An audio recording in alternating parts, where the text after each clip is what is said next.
すみません。ここ座ってもいいですか？はい、大丈夫ですよ。ありがとうございます。日本語を勉強しています。そうなんですね。まだあまり話せません。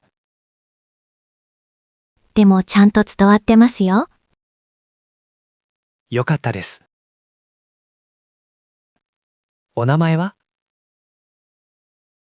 花です。あなたは？アレックスです。よろしくお願いします。よろしくお願いします。日本に来てどのくらいですか？まだ来たばかりです。日本での生活が楽しみです。そうなんですね。楽しみですね。何が一番楽しみですか？日本の食べ物です。ラーメンが好きです。いいですね。ラーメン美味しいですよね。花さんはこの大学の学生ですか？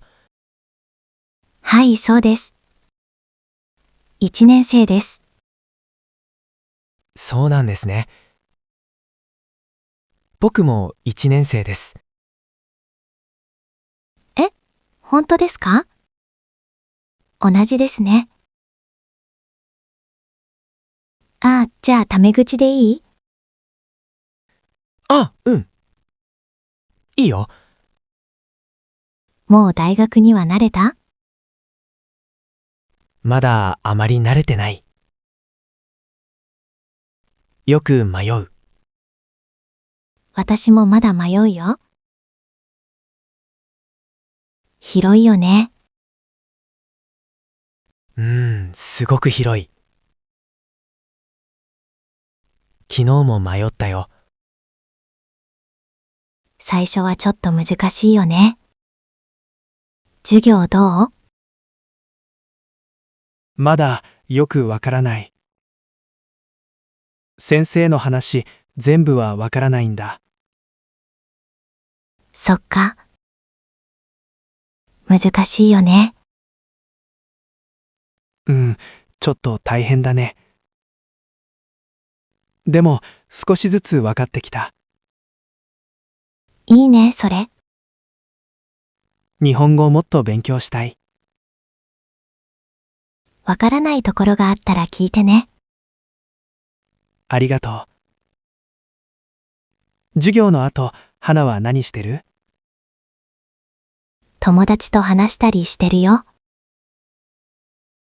あとカフェに行くこともあるよ。近くにいいカフェがあるんだ。いいね。カフェ好き。行ってみたいな。ほんと？じゃあ今度一緒に行く？いいね。行きたい。今日この後授業ある？うん、これから授業。そろそろ行くね。そっか、頑張って。ありがとう。またね。またね。